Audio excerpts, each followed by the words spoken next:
wa Mara, aliishi msichana mjasiri aliyeitwa Robi. Robi alikuwa na umri wa miaka 14 na alikuwa akipenda sana kwenda kanisani. Baada ya kujiunga na kanisa la Waadventista wa Sabato, alijifunza kuwa mwili wake ni hekalu la Mungu ambalo linapaswa kuheshimiwa na kulindwa. Alipenda kuimba nyimbo za sifa zilizompa amani moyoni mwake.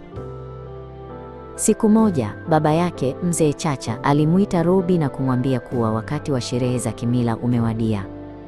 Robi, ni lazima ukeketwe kama walivyofanya mama na nyanya zako, Mzee Chacha alisema kwa sauti kali.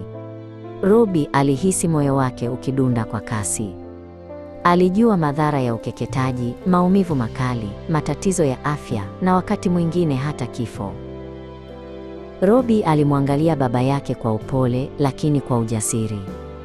Baba, imani yangu na kile ninachojifunza shuleni vinaniambia kuwa kukeketa wasichana ni kuumiza miili yetu bila sababu, Robi alieleza.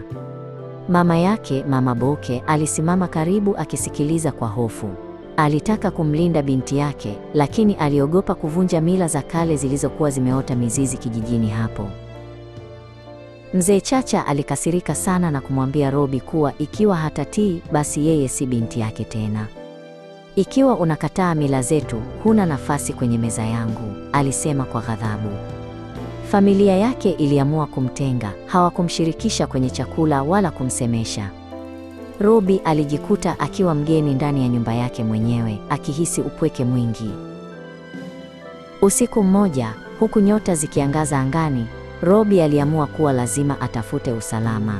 Alifunga nguo zake chache kwenye kitambaa na kuanza safari ya kuelekea kijiji cha jirani ambako mchungaji Ayubu aliishi.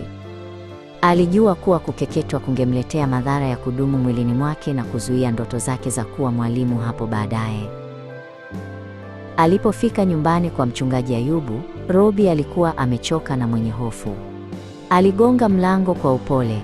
Mchungaji Ayubu alifungua mlango na kumwona msichana huyo mdogo akitetemeka. Karibu binti yangu, usiogope, mchungaji Ayubu alisema kwa sauti ya utulivu, akimkaribisha ndani ya nyumba yake yenye mwanga wa taa ya chemli. Mke wa mchungaji, Mama Neema, alimletea Robi maji ya kunywa na chakula cha moto. Hapa uko salama, Mama Neema alimwambia huku akimkumbatia. Walimweleza Robi kuwa kama Wakristo, ni wajibu wao kusaidia wahitaji na kulinda wale wanaoonewa. Upendo wao ulimfanya Robi ajihisi kuwa na thamani tena baada ya kutengwa na familia yake. Mchungaji Ayubu alimweleza Robi kuwa ukeketaji ni kitendo kinachokiuka haki za watoto na ni hatari kwa afya. Alimwambia kuwa jamii inapaswa kubadilika na kuwalinda wasichana badala ya kuwaumiza kwa kisingizio cha mila. Mungu alituumba tukiwa wakamilifu na hatupaswi kuharibu uumbaji wake, mchungaji Ayubu alisisitiza. Robi alianza kuishi na familia ya mchungaji. Alirudi shuleni na kuendelea na masomo yake kwa bidii. Pia, alianza kuwasaidia watoto wengine kanisani, akiwaeleza umuhimu wa kusimamia kile kilicho sahihi hata kama ni vigumu.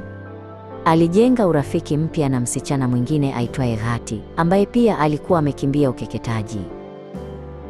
Baada ya muda, jamii ilianza kuona ujasiri wa Robi na mafanikio yake shuleni. Mzee Chacha alianza kutafakari upya uamuzi wake. Robi alijifunza kuwa ujasiri wa kusimamia ukweli na msaada wa jamii ya Kikristo unaweza kubadilisha maisha. Alijua kuwa sasa anaweza kuwa na baadaye njema, akilinda mwili wake na kutimiza ndoto zake.